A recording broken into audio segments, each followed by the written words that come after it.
लहरों से डरकर नौका पार नहीं होती, कोशिश करने वालों की हार नहीं होती। अभी तो जंग है जारी, अभी हारा नहीं है तू, जो सहले तंज सारे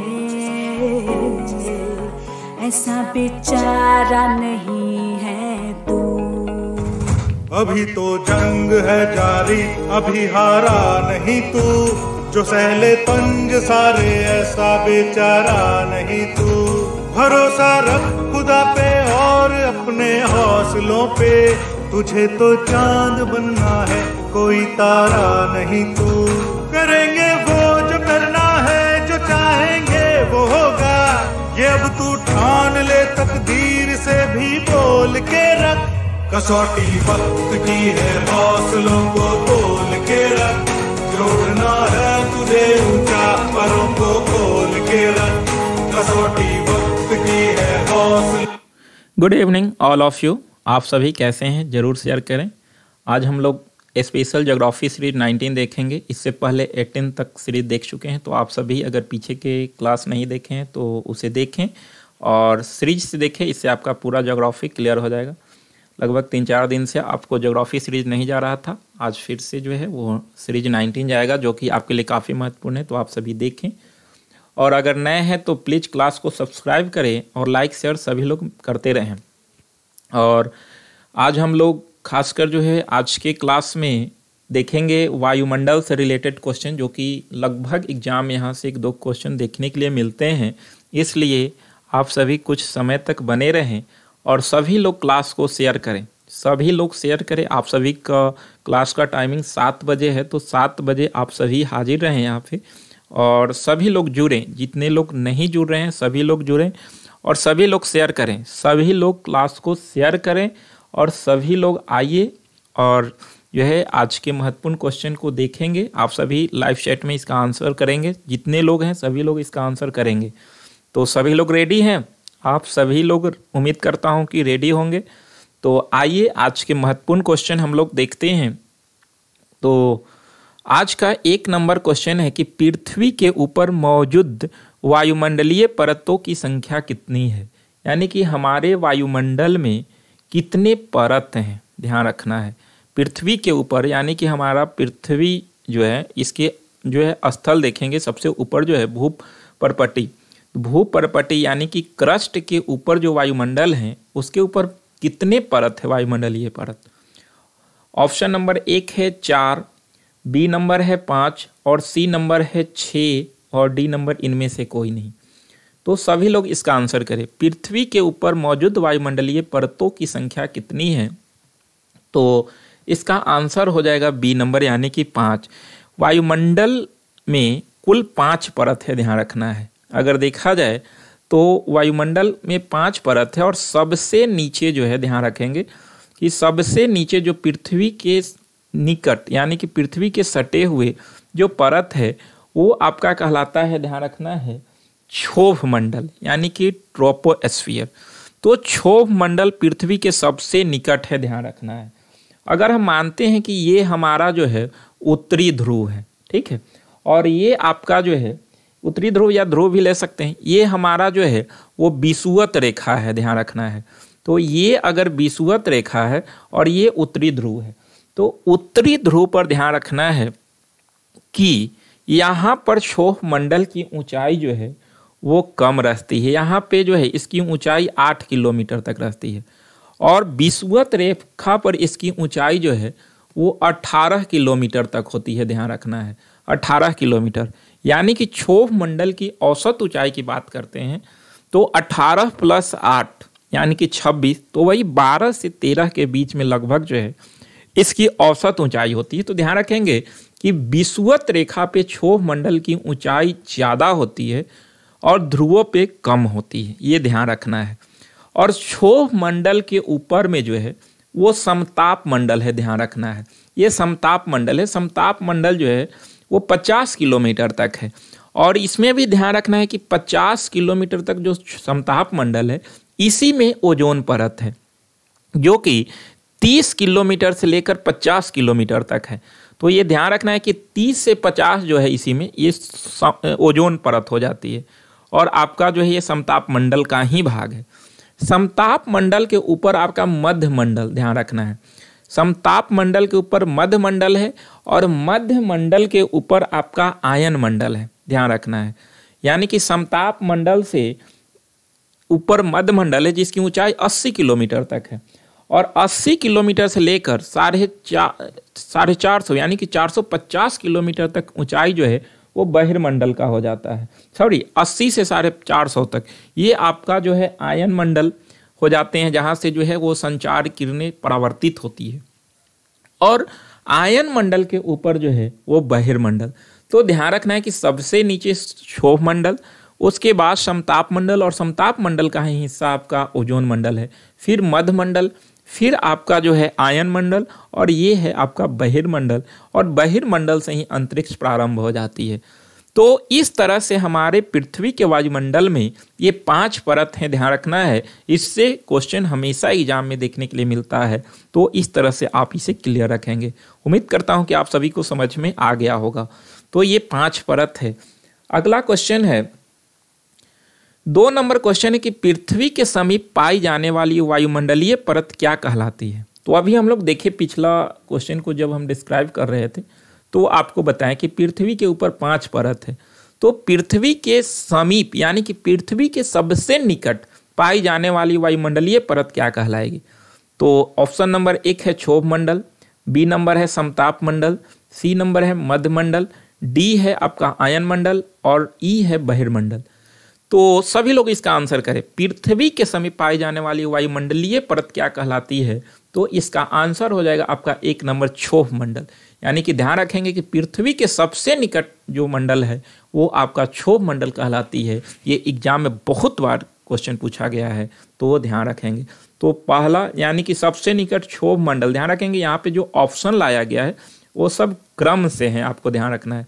यानी कि पृथ्वी के सबसे निकट क्षोभ मंडल है, दूसरा समताप मंडल, तीसरा मध्य मंडल और चौथा आयन मंडल और 5वां यानी कि सबसे ऊपर जो है वो बहिर्मंडल। तो इस तरह से आप ये ध्यान दे देंगे, यहाँ पे क्रम से लिखा हुआ है जो कि आपके लिए काफी महत्वपूर्ण है।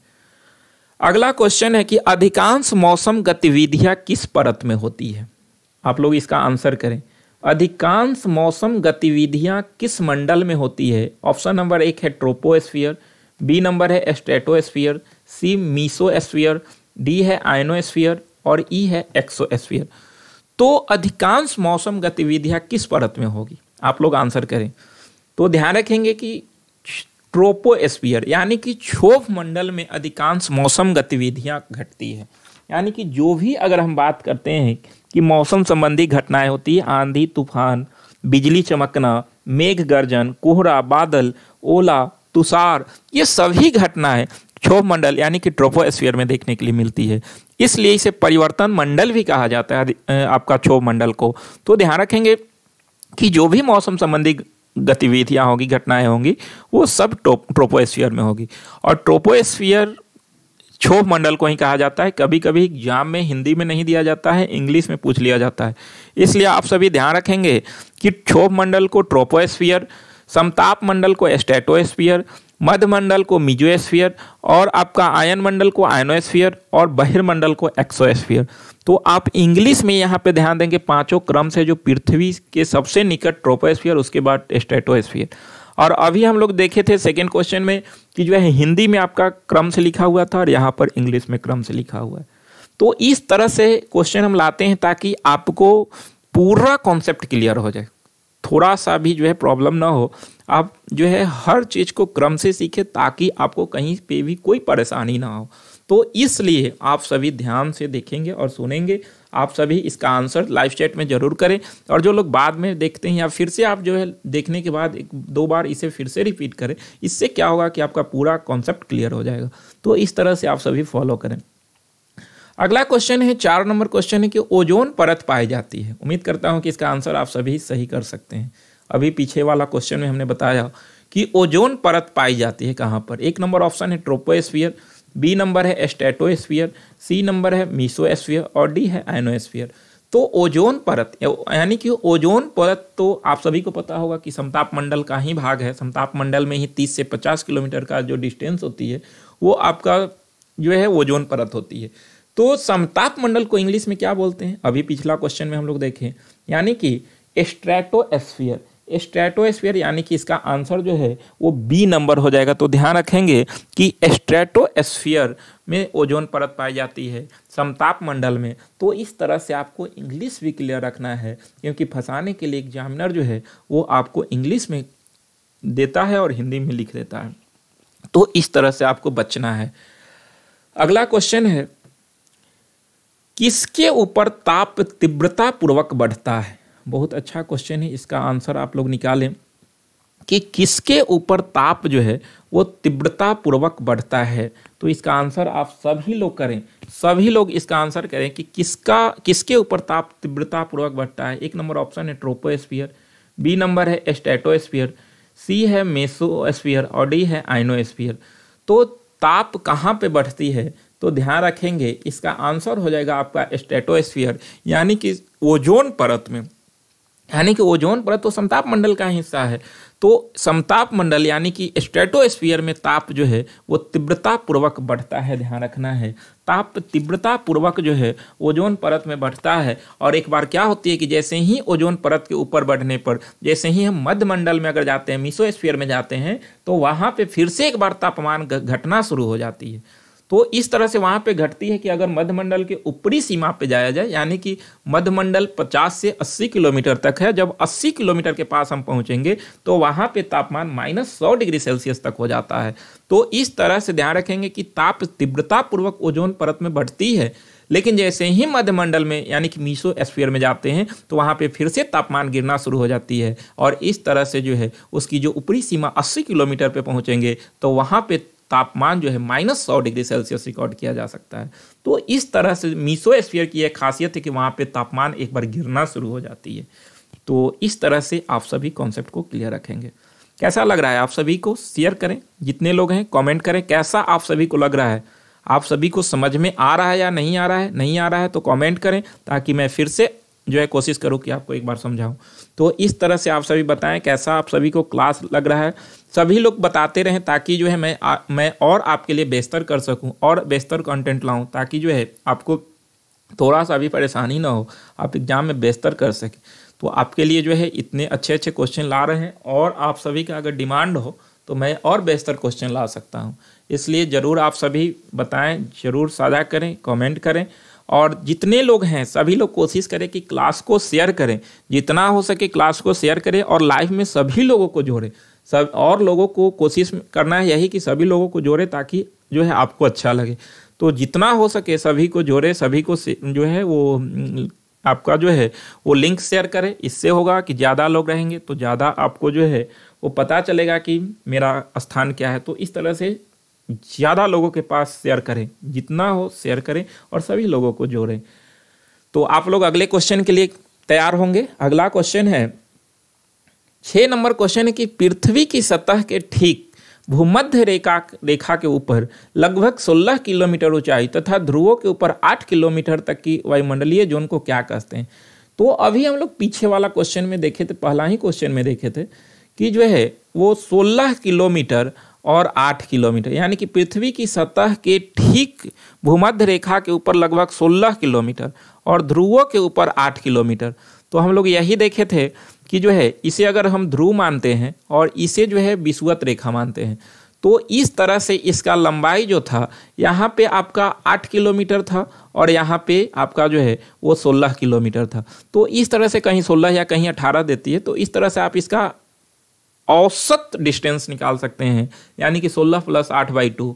तो इस तरह से ध्यान रखेंगे कि भूमध्य रेखा के ऊपर लगभग 16 किलोमीटर ऊंचाई तथा ध्रुवों के ऊपर 8 किलोमीटर तक वायुमंडलीय जोन को क्या कहते हैं। और यही जोन था जिसका जो है ऊंचाई आपका ध्रुव पर 8 किलोमीटर और आपका विषुवत रेखा या भूमध्य रेखा या इक्वेटर पे 16 किलोमीटर ऊंचाई था। तो यह जोन क्या कहलाएगा, आप सभी निकाल सकते हैं। इसका ऑप्शन नंबर 1 है ट्रोपोस्फीयर, बी नंबर है स्ट्रेटोस्फीयर, सी है मेसोस्फीयर और डी है आयनोस्फीयर। तो इसका आंसर हो जाएगा, ध्यान रखेंगे, ट्रोपोस्फीयर यानी कि क्षोभ मंडल। क्षोभ मंडल की ऊंचाई जो है वो 16 और 8 है। उम्मीद करता हूं कि ऐसे क्वेश्चन जो है आपका क्लियर हो गया होगा। इस तरह से अगर क्वेश्चन एग्जाम में आएगा तो छूटना भी नहीं चाहिए, यही उम्मीद रखता हूं आप सभी से। अगला क्वेश्चन है, पृथ्वी के ऊपर 4 क्षेत्र में से सबसे कम ऊंचाई किसकी है? बहुत अच्छा क्वेश्चन है ये कि जो है वो 4 क्षेत्र है, इसमें सबसे कम ऊंचाई किसकी है? आप सभी इसका आंसर दें। सबसे कम ऊंचाई जो है वो किस परत के है? पृथ्वी के ऊपर 4 क्षेत्र हैं, इसमें सबसे कम ऊंचाई किसकी है? तो आप सभी इसका आंसर करें। 1 नंबर ऑप्शन है ट्रोपोस्फीयर, सेकेंड है स्ट्रेटोस्फीयर, सी है मीसोस्फीयर और डी है आइनोस्फीयर। तो किसकी ऊंचाई सबसे कम है? आप सभी इसका आंसर करें। पृथ्वी के ऊपर के 4 क्षेत्र में सबसे कम ऊंचाई किसकी है? इसका आंसर सभी लोग करें। ट्रोपोस्फीयर यानी कि क्षोभ मंडल, समताप मंडल, मध्य मंडल और आयनोस्फीयर यानी कि आयन मंडल। तो सबसे कम ऊंचाई जो है वो ध्यान रखेंगे आइनोस्फीयर का है। आयनोस्फीयर इसका आंसर हो जाएगा। तो इस तरह से आप सभी इसे कर लेंगे। अगला है, तो आप सभी के लिए एक लाइन जो कि काफ़ी महत्वपूर्ण है, आपको ऊर्जावान बना सकती है। सफलता के कपड़े तैयार नहीं मिलते, सफलता के कपड़े तैयार नहीं मिलते, उसे सिलने के लिए मेहनत की धागा भी जरूरी होती है। तो अगर सफलता आपको पाना है, सफल होना है, तो उसके लिए आपको मेहनत करना पड़ेगा। यानी कि जो कपड़े तैयार होते हैं तो वो ऐसे ही नहीं हो जाते हैं, बहुत मेहनत लगती है, तब जाकर जो है धागा को इकट्ठा किया जाता है, तब जाकर एक कपड़ा तैयार होती है। तो उसी तरह से अगर आप जो है वो थोड़ा थोड़ा मेहनत करके आगे बढ़ते हैं तो आप अपने लक्ष्य को हासिल कर सकते हैं। यानी कि मेहनत के बदौलत हर मुश्किल चीज़ों को आप अपना बना सकते हैं। इसके लिए मेहनत की ज़रूरत है। तो इस तरह से उम्मीद करता हूं कि आप सभी मेहनत से पीछे नहीं हटेंगे और मेहनत करते रहेंगे। तो बिल्कुल आप सभी को मेहनत करना चाहिए और मेहनत के बदौलत हर कुछ हासिल किया जा सकता है। तो चलते हैं आगे, आप सभी इसको फॉलो करेंगे, आपके लिए काफ़ी महत्वपूर्ण लाइन है। अगला क्वेश्चन है कि बेतार संचार पृथ्वी की सतह को परावर्तित किया जाता है। यानी कि बेतार संचार पृथ्वी की सतह को परावर्तित किया जाता है, मतलब कि संचार को परावर्तित कौन करती है? 1 नंबर ऑप्शन है क्षोभ मंडल, बी है समताप मंडल, सी है आयन मंडल, डी है बहिर्मंडल। तो इसका आंसर करें। संचार पृथ्वी की सतह को परावर्तित कौन से मंडल करती है? तो इसका आंसर सभी लोग करें, सभी लोग इसका आंसर करें। उम्मीद करता हूं कि सभी का आंसर सही होगा। बिल्कुल इसका आंसर सी होगा, आयन मंडल यानी कि आयनोस्फीयर। संचार को परावर्तित जो है वो आयन मंडल ही करती है, जिसके कारण हम रेडियो या टेलीविज़न पर ध्वनि सुन सकते हैं। इसी जो है वो मंडल की वजह से, आयन मंडल की वजह से। तो ध्यान रखना है, आयन मंडल में जो है देखा जाए तो यहाँ से आयन मंडल को 3 परत में बांटा गया है। एक होता है डी परत, एक होता है ई परत और एक होता है एफ परत, यानी कि 3 परत है, डी ई एफ। और इसमें डी परत जो होती है वो लंबी रेडियो तरंग को परावर्तित करती है, जो ई तरंग होती है वो मध्यम तरंग को परावर्तित करती है और एफ तरंग लघु तरंगों को परावर्तित करती है। तो इस तरह से यहाँ पे 3 परत होती है आयन मंडल में और तीनों परत का काम है कि जो है वो किरणों को, रेडियो तरंगों को परावर्तित करना। तो इस तरह से ध्यान रखेंगे कि बेतार संचार पृथ्वी की सतह को परावर्तित किया जाता है किस मंडल के द्वारा? तो आयन मंडल के द्वारा। अगला क्वेश्चन है, उत्तरी ध्रुवीय प्रकाश के लिए वायुमंडल की कौन सी परत जिम्मेवार है? यानी कि उत्तरी ध्रुवीय प्रकाश के लिए वायुमंडल की कौन सी परत जिम्मेवार है? यानी कि इसे कह सकते हैं ध्रुवीय ज्योतियां जो है वो ध्रुवीय क्षेत्र में दिखाई देती हैं। तो इसके लिए वायुमंडल की कौन सी परत जिम्मेदार है? इसका आंसर आप सभी को बताना है। 1 नंबर ऑप्शन है आपका क्षोभ मंडल, 1 नंबर ऑप्शन है क्षोभ मंडल, बी नंबर है समताप मंडल, सी है आयन मंडल और डी है बहिर्मंडल। तो उत्तरी ध्रुवीय प्रकाश के लिए वायुमंडल की कौन सी परत जिम्मेवार है? तो ध्यान रखेंगे इसका आंसर हो जाएगा सी, आयन मंडल। यानी कि इसके लिए आयन मंडल जिम्मेवार है। यहीं पे आपका ध्रुवीय क्षेत्र में जो ध्रुवीय ज्योतियां दिखाई देती है वो सब आयन मंडल के ही कारण उत्पन्न होती है, ध्यान रखना है। अगला क्वेश्चन है, परिवर्तन मंडल के नाम से जाना जाता है। तो पिछले क्वेश्चन में हम लोग देखे थे परिवर्तन मंडल किसे कहते हैं। 1 नंबर ऑप्शन है क्षोभ, बी है समताप, सी है आयन मंडल और डी है बहिर्मंडल। तो परिवर्तन मंडल के नाम से जाना जाता है, ध्यान रखिएगा, क्षोभ मंडल को, क्योंकि जो भी मौसम संबंधी घटनाएं घटती है वो सब क्षोभ मंडल में घटती हैं, तो इसे जो है परिवर्तन मंडल कहा जाता है, ध्यान रखना है आपको। तो जो है परिवर्तन मंडल इसी की वजह से कहा जाता है क्योंकि यहाँ पे सभी मौसम संबंधी घटनाएं देखने के लिए मिलती है। अगला क्वेश्चन है कि समताप मंडल की खोज किसने किया था। बहुत अच्छा क्वेश्चन है। जो समताप मंडल यानी कि स्ट्रेटोस्फीयर की खोज किसने किया था। ऑप्शन नंबर 1 है टिजरेंस डी बोर्ड, बी है रॉबर्ट डी बोर्ड, सी A+B और डी इनमें से कोई नहीं। इसका आंसर करें आप सभी, फंसिएगा नहीं क्वेश्चन आंसर में, ऑप्शन देकर फंसना नहीं है। समताप मंडल की खोज किसने किया था, तो ध्यान रखेंगे कि 1902 ईस्वी में समताप मंडल की खोज टिजरेंस डी बोर्ड ने किए थे, तो ध्यान रखिएगा इसका आंसर 1 नंबर होगा। टिजरेंस डी बोर्ड ने समताप मंडल की खोज किया था 1902 ईस्वी में। अगला क्वेश्चन है कि बहिर्मंडल की खोज किसने किया था। जो सबसे ऊपर है, सबसे बाहर है, जहां से अंतरिक्ष प्रारंभ होती है, उसी को बहिर्मंडल कहते हैं। और इसकी खोज किसने किया था। ऑप्शन नंबर 1 है टिजरेंस डी बोर्ड, बी है रॉबर्ट डी बोर्ड, सी है लीमान स्पिट्जर और डी इनमें से कोई नहीं। तो इसका आंसर सभी लोग करें, सभी लोग इसका आंसर करें कि इसकी खोज किसने किया था बहिर्मंडल का। तो इसका आंसर हो जाएगा आपका सी नंबर, लीमान स्पिट्जर। लीमान स्पिट्जर इसका आंसर हो जाएगा, ध्यान रखना है। अगला क्वेश्चन है कि क्षोभ मंडल और समताप मंडल के मध्य मोटी परत को क्या कहते हैं। आज कुछ क्वेश्चन ज़्यादा है आप सभी का, मैं सोचा कि पूरा वायुमंडल से रिलेटेड क्वेश्चन को इसी क्लास में क्लियर कर दूं, तो आप सभी थोड़ा समय देंगे ताकि आपका पूरा वायुमंडल बेहतर हो सके। क्षोभ मंडल और समताप मंडल के मध्य मोटी परत को क्या कहते हैं, काफ़ी महत्वपूर्ण क्वेश्चन है, ध्यान रखेंगे।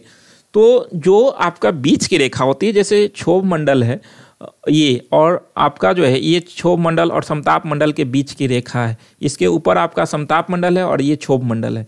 तो इसके बीच की जो रेखा हुई, जो मोटी परत हुई, इस मोटी परत को क्या कहा जाता है, ध्यान रखेंगे। यानी कि क्षोभ मंडल और समताप मंडल के बीच की रेखा को क्या कहेंगे। ऑप्शन नंबर 1 है क्षोभ सीमा, बी है समताप सीमा, A+B, डी इनमें से कोई नहीं। तो ध्यान रखेंगे कि ये सीमा जो है वो क्षोभ सीमा कहलाती है। ये क्षोभ सीमा आपकी कहलाती है। क्षोभ मंडल और समताप मंडल के मध्य जो मोटी परत होती है, ये 1.5 किलोमीटर, ये 1.5 किलोमीटर मोटी परत होती है, इसी को क्षोभ सीमा कहा जाता है, ध्यान रखना है। अगला क्वेश्चन है कि समताप मंडल और मध्य मंडल के मध्य मोटी परत को क्या कहते हैं। तो अभी तक हम देखें कि जो है क्षोभ और समताप, अब जो है वो समताप और मध्य मंडल, समताप और मध्य मंडल के बीच जो मोटी परत है उसे क्या कहते हैं। तो ध्यान रखेंगे आपका ऑप्शन नंबर 1 है क्षोभ सीमा, समताप सीमा, A+B इनमें से कोई नहीं। तो समताप मंडल और मध्य मंडल के बीच जो मोटी परत है उसे समताप सीमा कहा जाता है, ध्यान रखेंगे। यानी कि इसका आंसर बी होगा, समताप सीमा इसका आंसर हो जाएगा, तो ध्यान रखना है समताप सीमा। अगला क्वेश्चन है, काफ़ी महत्वपूर्ण क्वेश्चन है, SSC वगैरह में काफ़ी बार ये क्वेश्चन पूछा गया है कि वायुयान उड़ते हैं, यानी कि जो आप एरोप्लेन देखते हैं ये उड़ते हैं किस मंडल में। यहाँ से बहुत लोग फंसते हैं, ध्यान रखिएगा क्वेश्चन में। जैसे अगर हम बात करते हैं कि वायुयान उड़ते हैं और एक क्वेश्चन बनेगा कि वायुयान उड़ान भरते हैं, तो अगर हम बात करते हैं उड़ान भरते हैं, यानी कि देखिएगा कि अगर ये स्थल है और यहीं से प्लेन जो है उड़ना शुरू करती है और जाकर जो है देखिएगा कि जो है वो आपका समताप मंडल में जो है उड़ने लगती है। तो उड़ान तो भरती है क्षोभ मंडल से, लेकिन जाकर उड़ती है आपका समताप मंडल में। क्यों? क्योंकि क्षोभ मंडल में अधिकांशतः मौसम संबंधी घटनाएं होती है, इसके वजह से उड़ती है समताप मंडल में, क्योंकि वहां पर जो है वो मौसम एकदम शांत बना रहता है, ध्यान रखना है। समताप मंडल में मौसम एकदम शांत बने रहते हैं, जिसके वजह से वायुयान उड़ते हैं उसी में, लेकिन उड़ान भरते हैं हमेशा क्षोभ मंडल से ही, ध्यान रखना है। यानी कि इसका आंसर क्या हो जाएगा, आप सभी निकाल लें। वायुयान उड़ते हैं किसमें, तो समताप मंडल में, बी आंसर हो जाएगा। लेकिन अगर यहीं पे क्वेश्चन रहता कि वायुयान उड़ान भरते हैं तो क्षोभ मंडल हो जाएगा, ध्यान रखना है, क्वेश्चन में फंसना नहीं है। इस तरह से एग्जाम में क्वेश्चन पूछे जाते हैं। अगला क्वेश्चन है कि सममंडल होमोस्फीयर के भाग नहीं है। सममंडल होमोस्फीयर के भाग नहीं है, ध्यान रखिएगा, काफी महत्वपूर्ण क्वेश्चन है ये। सममंडल और विषम मंडल, जैसे क्या होता है कि वायु के रासायनिक संरचना के आधार पर 2 परत में बांट दिया गया है। एक होता है सममंडल और दूसरा होता है विषम मंडल। तो सममंडल जो होती है वो क्या होगा कि पृथ्वी की सतह से 80 किलोमीटर की ऊंचाई तक गैसों की जो अनुपात होती है उसी को, गैसों की अनुपात जो होती है वो समान होती है। तो इसलिए 80 किलोमीटर की ऊंचाई को ही सममंडल कहा जाता है। यानी कि पृथ्वी की सतह से 80 किलोमीटर ऊंचाई तक जो है वो जो भी मंडल आएंगे, यहाँ तक अगर 80 किलोमीटर है तो इसके बीच जो भी मंडल आएंगे वो आपके समताप मंडल कहला जाएंगे। ठीक है, तो अब ये जो सममंडल कहलाएंगे। अब ये सममंडल में कौन कौन मंडल आ जाएंगे अब आप निकाल सकते हैं। जैसे हम देखें कि क्षोभ मंडल 8 से 18 थे। उसके बाद जो है वो आपका समताप मंडल देखे थे कि जो है 50 किलोमीटर थे, और मध्य मंडल 80 किलोमीटर। यानी कि सममंडल के हिस्सा कौन कौन हो जाएंगे, यानी कि क्षोभ मंडल होगा, समताप मंडल भी होगा, आपका आयन मंडल नहीं होगा, ध्यान रखिएगा, यहाँ मध्य मंडल होगा, यानी कि भाग नहीं है कौन, तो इसका आंसर सी हो जाएगा आयन मंडल। यानी कि सम मंडल में क्षोभ मंडल, समताप मंडल और मध्य मंडल, ये तीनों आ जाएंगे। अगला क्वेश्चन है कि विषम मंडल के भाग नहीं है। तो अभी हम लोग क्षोभ मंडल देखे, अब सेकेंड जो है वो विषम मंडल। तो विषम मंडल में क्या होता है कि वायु के मिश्रण में गैसों का अनुपात समान नहीं होता है। यानी कि 80 किलोमीटर के ऊपर अगर हम जाएंगे तो वहां पर गैसों के अनुपात समान नहीं मिलते हैं, इसलिए इसे विषम मंडल कहा जाता है। और इसके अंतर्गत जो है कौन से मंडल नहीं आते हैं, इसका आंसर करना है आपको। तो 80 किलोमीटर के ऊपर कौन कौन मंडल हैं, आपका आयन मंडल और बहिर्मंडल। यानी कि विषम मंडल में कौन कौन आ जाएंगे, यानी कि आयन मंडल भी आएंगे, बहिर्मंडल भी आ जाएंगे, और आपका जो है मध्य मंडल यहाँ पे नहीं आएंगे। तो ध्यान रखिएगा इसका आंसर जो है वो सी हो जाएगा। यानी कि विषम मंडल के भाग नहीं है तो ध्यान रखना है कि आपका इसका आंसर डी करना है। यानी कि मध्य मंडल इसका भाग नहीं है, क्योंकि मध्य मंडल जो है वो सम मंडल का भाग है। तो उम्मीद करता हूँ कि आप सभी को ये क्वेश्चन क्लियर हो गया होगा।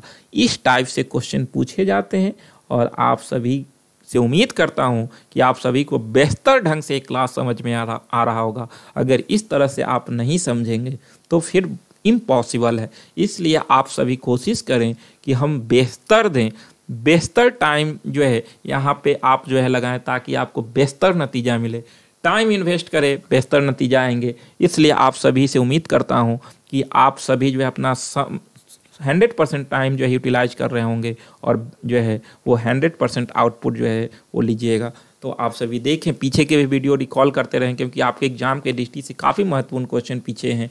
सभी अभी तक जो है जितना देख चुके हैं हम लोग। इसके अलावा जो है आपको स्पेशल पॉलिटी सीरीज ये सब जरूर देखें, इससे आपका पूरा क्लियर होगा। जब भी समय मिले आप पीछे की वीडियो रिकॉल करें, कभी भी आप नहीं भूल पाएंगे। इसलिए ज़रूर आप सभी जो है फॉलो करते रहें। अगला क्वेश्चन है कि अंतरिक्ष का प्रारंभ कहाँ से होता है। तो पिछला ही क्वेश्चन में हम लोग देखे थे अंतरिक्ष का प्रारंभ कहाँ से होता है। ऑप्शन नंबर 1 है आयन मंडल, बहिर्मंडल, समताप मंडल, और डी है मध्य मंडल। तो अंतरिक्ष का प्रारंभ जो होती है वो आपका ध्यान रखेंगे बहिर्मंडल से। यानी कि इसका आंसर बी हो जाएगा, बहिर्मंडल से ही अंतरिक्ष प्रारंभ हो जाता है। ध्यान रखना है, काफ़ी महत्वपूर्ण क्वेश्चन। यहाँ से ध्यान रखेंगे कि बहिर्मंडल को आयतन मंडल भी कहा जाता है। आयन मंडल तो अलग है, लेकिन बहिर्मंडल को आयतन मंडल भी कहा जाता है। कभी कभी क्वेश्चन पूछ लिया जाता है, ध्यान रखना है। इस मंडल में अगर हम बात करें तो हीलियम और हाइड्रोजन जैसी हल्की गैसें पाई जाती हैं। तो इस तरह से जो है बहिर्मंडल से ही अंतरिक्ष प्रारंभ हो जाती है, ध्यान रखना है। अगला क्वेश्चन है कि वायुमंडल में मिलने वाली गैसों एवं उनके आयतन का प्रतिशत क्या है। ये क्वेश्चन देखकर तो आप लोग तुरंत आंसर लगाइएगा, क्योंकि ये क्वेश्चन आपको जो है वो आंसर करने के लिए नहीं बल्कि सिखाने के लिए दिए हैं। गलती नहीं करवाना है, इसमें आपको सिखाना है। तो बिल्कुल आप सभी इसका आंसर सही करेंगे ही, उम्मीद करता हूँ।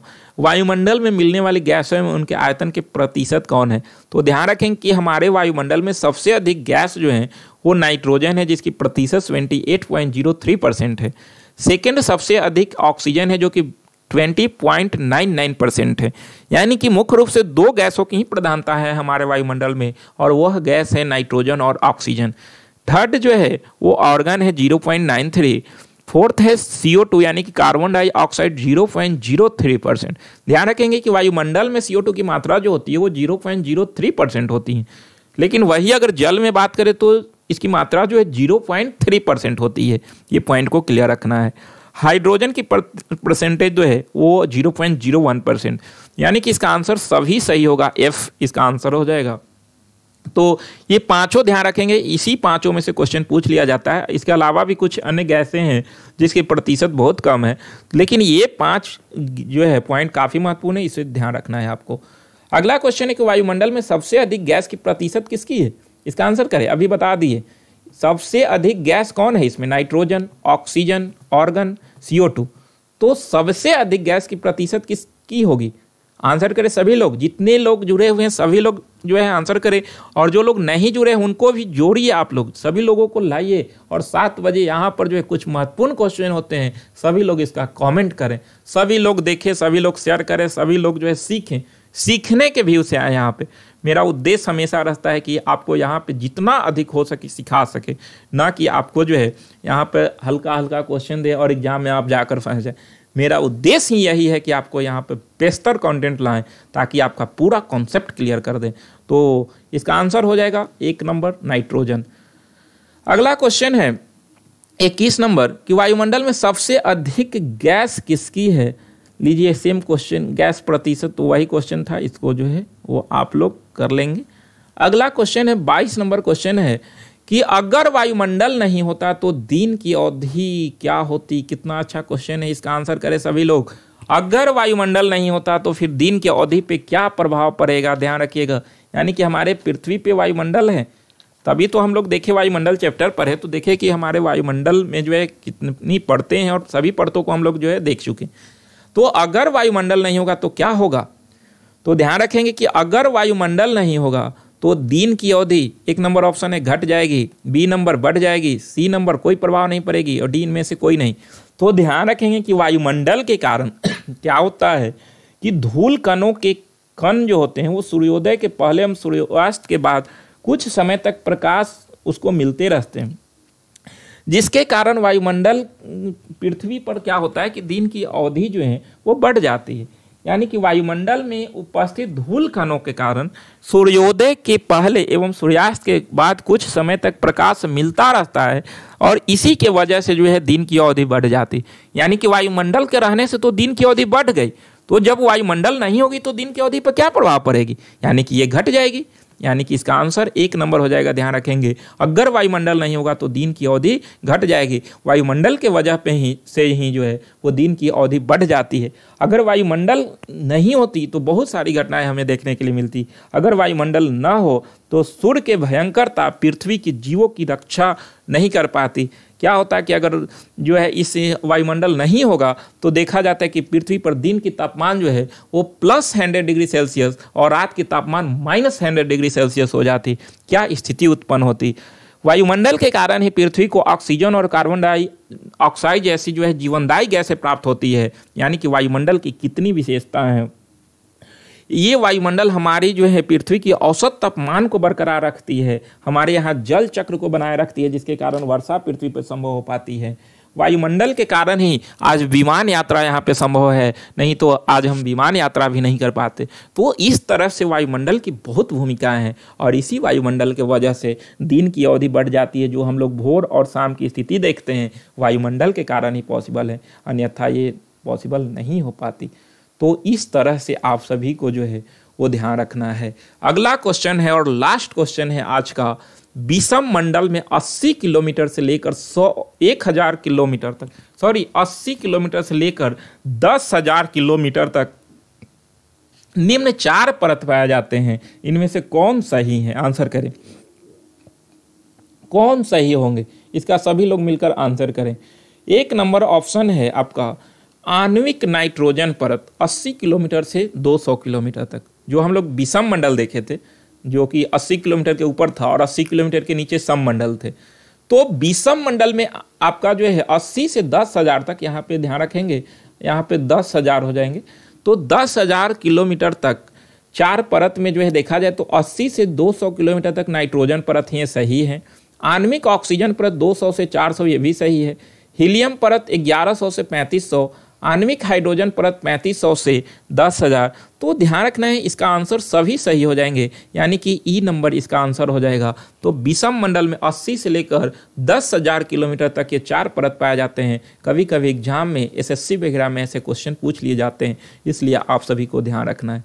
तो आज के 23 क्वेश्चन थे जो आपके लिए काफ़ी महत्वपूर्ण थे। आप सभी इसे जो है वो ध्यान देंगे। काफ़ी महत्वपूर्ण क्वेश्चन, पूरा वायुमंडल को इस क्लास में क्लियर किया गया है। तो आप सभी इसे 2-4 बार देखें और पीछे के वीडियो को रिकॉल करें। मैं बार बार कहता हूं कि पीछे के वीडियो को रिकॉल करें, इससे आपका काफ़ी बेहतर तैयारी होगा। और जो है वो सवाल हमारा जवाब आपका लास्ट है, आपका शान का पठार कहाँ स्थित है। पिछला क्लास में यही क्वेश्चन दिए थे हम कि शान की पठार कहाँ स्थित है, तो इसका आंसर हो जाएगा म्यांमार 1 नंबर। और आज के लिए आपका क्वेश्चन है, आराम से इसका आंसर देंगे सभी लोग। विश्व के सबसे बड़ा मरुस्थल कौन है? विश्व का सबसे बड़ा मरुस्थल कौन है, इसका आंसर सभी लोग मिलकर करेंगे। तो आज यहीं तक, मिलेंगे नेक्स्ट क्लास में। इसके बीच आप सभी जो है वो क्लास को देखें, फॉलो करें, शेयर करें, सब करते रहें और मिलते हैं नेक्स्ट क्लास में। आप सभी को बहुत बहुत धन्यवाद, बहुत बहुत धन्यवाद। गुड नाइट सभी लोगों को, गुड नाइट।